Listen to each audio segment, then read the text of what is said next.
আজি আমি আলোচনা কৰিম ক্লাছ 10 এক্সাৰসাইজ 8.2 কোৱেশ্চন নম্বৰ 1 ৰে ৰোমান অংকৰ 3 হয়নে বহুত ইম্পৰ্টেন্ট কোৱেশ্চন হয় আহিব পাৰে চোৱা ইয়াত আমাক দিছে তলত দিয়া বিলাকৰ মান উলিওৱা তো ৰোমান অংকৰ 3 টো ডাইৰেক্ট মই সলিউশন লিখি আছো তোমালোকে এইটো স্টেপ কোৱেশ্চন পেজ এটি এবাৰ লিখি লবা তো মই ইয়াৰ পৰা সলিউশনটো স্টাৰ্ট কৰিম এইটো মই ইকুয়াল দি ললো এইটো স্টেপ মই দুবাৰ লিখিব লগা নহয় ঠিক আছে ইয়াতে ভ্যালু বিলাক বহাই দিয়া চাৰ্টৰ পৰা তোমালোকে নিশ্চয় চাৰ্টটো মুখস্থ কৰিছা cos 45 মানে তোমাৰ কিমান হ'ব 1 by root over 2 sec 30 মানে কি হ'ব 2 by root over 3 plus cosec 30 মানে কি হ'ব only 2 হ'ব তো চোৱা ভ্যালু বিলাক বহাই লোৱা হৈছে এতিয়া চোৱা কি কাম কৰিবা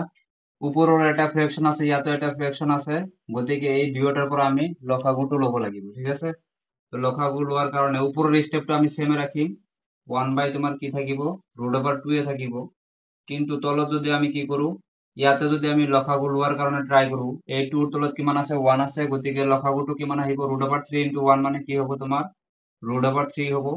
এতিয়া চোৱা যেহেতু 2 ৰ তলত √3 আছে এই √3 দি তুমি √3 হৰণ কৰি দিয়া একবাৰ যাব সেই একেৰে তুমি কি কৰা 2 ক মাল্টিপল কৰি দিয়া তো 2 * 1 মানে 2 এ হ'ব প্লাস আছে ইয়াতে প্লাস তুমি লিখি দিয়া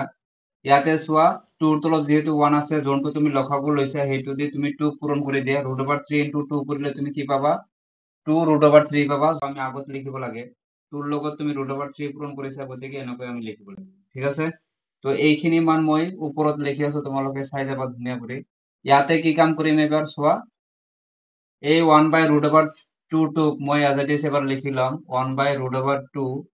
দেখা পাইছা আৰু এই যোনটো হৰণ আছিল হৰণৰ যোনটো চিহ্ন আছিল এইটো মই কি কৰিম পূৰণ হিচাপত লিখিম যেতিয়া মই পূৰণ হিচাপত লিখিম তেতিয়া তোমাৰ কি হ'ব √3 টো উপৰত যাব আৰু 2 + √3 টো তলত আহিব ঠিক আছে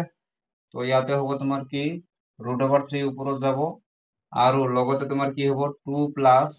√2 √3 টো ইয়াতে আহিব এতিয়া চোৱা এই 2 ৰ লগত এইখিনি তুমি পূৰণ কৰিব লাগিব আৰু 1 ৰ লগত কি হ'ব √3 টো পূৰণ হ'ব ঠিক আছে তো ইয়াতে তুমি পূৰণটো কৰি দিয়া 1 * √3 মানে কি পাবা তুমি √3 পাবা ইয়াতে চোৱা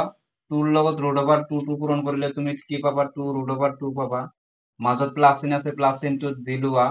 2 √3 * √2 কৰিলে 2 তোমাৰ আগতে আহিব √2 আৰু √3 মাল্টিপল হ'ব গতিকে কিমান পাবা তুমি √6 পাবা এতিয়া কথা হল কি যে যেহেতু হৰত যোনবিলাক তুমি মান দেখা পাই আছা ৰুটৰ ভিতৰত আছে দ্যাট মিন্স অপৰিমেয় সংখ্যা হৰত আমি কেতিয়াও অপৰিমেয় সংখ্যা আমি থব নোৱাৰো গতিকে আমি এইটো কি কৰিব লাগিব পৰিমেয় সংখ্যালৈ আমি কনভাৰ্ট কৰিব লাগিব ঠিক আছে তো তাৰ কাৰণে একটা ফৰ্মুলা আছে তোমালোকে নিশ্চয় তোমালোকৰ মনত আছে ৰিভিজন চ্যাপ্টাৰত অলৰেডি কৰিছা ক্লাস 9 তো তো ইয়াতে আমি কি কৰিম হৰত যোনটো বস্তু আছে এইটো বস্তু আমি এজ ইট ইজ লিখিম এনেকৈ 2 √2 সরি ইয়াতে ব্র্যাকেট দিয়া নযাব 2 √2 প্লাস তোমার কি আছে 2 √6 আছে লিখিলা এগেইন এইখিনি ডিজিটে তুমি লিখিবা কিন্তু প্লাসৰ ঠাইত কি কাম কৰিবা মাইনাস লিখিবা 2 √2 মাইনাস হ'ব কি 2 √6 কোনটো নতুন করে লিখিলা এইটো মান যত তুমি প্লাস নিলিখি কি কৰিছা মাইনাস চিন লিখিছা এইটো আমি ওপৰত লগৰ লগত পূৰণ কৰিব লাগিব তো 3 √3 ৰ লগত তুমি কি কৰা 2 √2 মাইনাস তুমি কি কৰা 2 √6 কৰি দিয়া ঠিক আছে এই গোটেইখিনি পূৰণ কৰি দিব পাৰা ঠিক আছে তো মই পূৰণে কৰি দিম তোমালোকৰ কাৰণে এতিয়া চোৱা তলত যদি আমি লক্ষ্য কৰো হৰত তাৰ মানে এইটো তুমি a বুলি ইমাজিন কৰা এইটো b এইটো a এইটো b তেনেহলে কি হ'ব a + b ইনটু হৈ আছে a - b ফর্মুলাটো আমাৰ কি আহিব a² - b² হ'ব হয়নে তো ইয়াতে a² মানে কি হ'ব 2 √2 আৰু b মানে তোমাৰ কাৰণে কি হ'ব 2 √6 হ'ব তো এইখিনি কাম কৰি দিয়া এইখিনি তলৰখিনি মই আগতে কৰি আছো 2 √2 হোল স্কয়াৰ আহিব মাইনাস ফৰ্মুলাৰ পৰা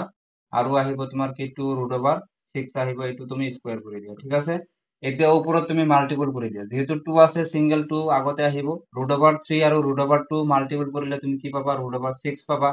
মাইনাস আছে প্লাস মাইনাসে কি হ'ব মাইনাস √3 দিয়া আকৌ এইখিনি পূৰণ কৰা তো 2 আকৌ আগত আছে তুমি আগতে লিখি দিয়া √3 * √6 কৰিলে তুমি কি পাবা 18 পাবা হয়নে 18 ইয়াতে ধুনীয়া কৰি 18 টো লিখিবা 3 * 6 কৰিলে 18 পাবা গতিকে √ৰ ভিতৰত থাকিব ঠিক আছে তো এইখিনিলৈকে তোমালোকে স্ক্ৰিনশট মাৰি ল'বা এইখিনি তলে তলে নোট ডাউন কৰিবা মই ডাইৰেক্ট ইয়াৰ পৰা ইয়াতে লিখি আছো তোমালোকে স্টেপ বাই স্টেপ তলে তলে লিখিবা ঠিক আছে তো চোৱা ওপৰৰখিনি আমি এজ ইট ইজ ৰাখিম। ইয়াত আমাক দিয়া আছিল কি 2 ৰুট অভাৰ 6 মাইনাছ আছিল 2 ৰুট অভাৰ 18 আছিল, ঠিক আছে, আন্ডাৰ ৰুট অফ 18। এতিয়া চোৱা a স্কয়াৰ ইয়াতে হৈ আছে না 2 ৰুট অভাৰ 2 হোল স্কয়াৰ আছে, দ্যাট মিন্স 2 ৰ ওপৰত স্কয়াৰ আছে। তো 2 ৰ ওপৰত স্কয়াৰ থাকিলে তোমাৰ কাৰণে কি হৈ আছে 2 স্কয়াৰ মানে 4 আৰু ৰুট অভাৰ আৰু স্কয়াৰ কেনসেল হৈ থাকিব কিমান 2 আৰু 4 ৰ লগতে পূৰণ হ'ব, গতিকে 4 2 যা কিমান হ'ব 8। তো 2 স্কয়ার মানে 4 স্কয়ার রুট ক্যান্সেল 4 ইনটু 2 মানে তুমি কিমান পাবা 8 পাবা, ঠিক আছে, মাইনাস আছে মাইনাস লিখা। ইয়াতো সেম হ'ব 2 স্কয়ার মানে 4 আর রুট ওভার আর বর্গমূল কাটি যাব থাকিব কি 6, 4 ইনটু 6 মানে তুমি কিমান পাবা 24, ঠিক আছে। ইয়াতে চোৱা স্টেপটো আমি ইয়াৰ পৰা কি কৰিম 2 টো কমন লম ওপৰৰ পৰা। তো 2 যদি আমি কমন লওঁ তেনেহলে থাকিব কি ৰুট ওভাৰ 6 মাইনাস থাকিব কি ৰুট ওভাৰ 18 থাকিব, হয়নে। এইখিনি তুমি ক্লোজ কৰি দিয়া। তলত চোৱা মাইনাস কৰি দিয়া, যেহেতু 24 তোমাৰ ডাঙৰ গতিকে মাইনাস চিন আছে, কোনে জিতিব যদি কাজিয়া লগাই দিয়া হয়, ই প্লাসত আছে সৰু গতিকে মাইনাস জিতিব, হয়নে। তো এলা কৰিব। তো 24 ৰ পৰা তুমি 8 মাইনাস কৰি দিয়া, কিমান থাকিব চোৱা 6, ইফালে থাকিব তোমাৰ 6 আৰু ইয়াতে থাকিব তোমাৰ কিমান 1। তো ইয়াতে তুমি কিমান পাবা 16, ঠিক আছে।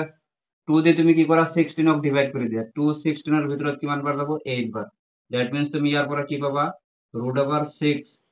Minus under root of 18 divided by ইয়াতে কি থাকিব মাইনাস তোমার কি থাকিব 8 থাকিব, ঠিক আছে। ইয়াতে দেখা পাইছা না নাই হৰত আমাৰ কি আছে মাইনাস চিন আছে, গতিকে এই হৰত থকা মাইনাস চিনটো যদি আমি উঠাই দিয়াৰ কাৰণে ট্ৰাই কৰো তেনেহলে আমি ওপৰত লগত আমি কি কৰিব লাগিব মাইনাস চিন কমন ল'ব লাগিব। তো যদি আমি মাইনাস চিনটো কমন লওঁ তেনেহলে চোৱা কি হ'ব ৰুট ওভার 18 যোনটো আছে এইটোক আমি আগত লিখিম, যেহেতু প্লাসত আহিব, হয়নে, প্লাসত থকা মানটো আমি আগত লিখিব লাগে। আর রুট ওভার 6 টু কি হতে আহিব মাইনাসত আহিব, তো রুট ওভার 6 হবো মাইনাসত ডিভাইডেড বাই তোমার কি হবো -8। কিয় হল চোৱা যদি তুমি মাইনাস চিন দিয়ে ইয়াক যদি পূৰণ কৰি দিয়া মাইনাসে প্লাসে কি হবো মাইনাস আন্ডার রুট অফ 18 হবো, মাইনাসে মাইনাসে প্লাস কি হবো আন্ডার রুট অফ 6 হবো, ঠিক আছে। এতিয়া চোৱা এইটো মাইনাস আৰু এইটো মাইনাস তুমি ক্যান্সেল কৰিব পাৰা। তো ফাইনাল তোমাৰ এনসাৰটো কিমান আহিব root over 18 minus root over 6 over তোমাৰ কি থাকিব ইয়াতে 8 থাকিব। তো এইটো আমাৰ কাৰণে কি হ'ব ফাইনাল আনসাৰ। নিশ্চয় বুজি পাইছা, স্টেপ বাই স্টেপ ধুনীয়া কৰি স্ক্ৰিনশ্বট মাৰি ল'বা। ভিডিঅ'টো ভাল লাগিলে নিশ্চয় চেনেলটো সাবস্ক্ৰাইব কৰিবা। Thank U.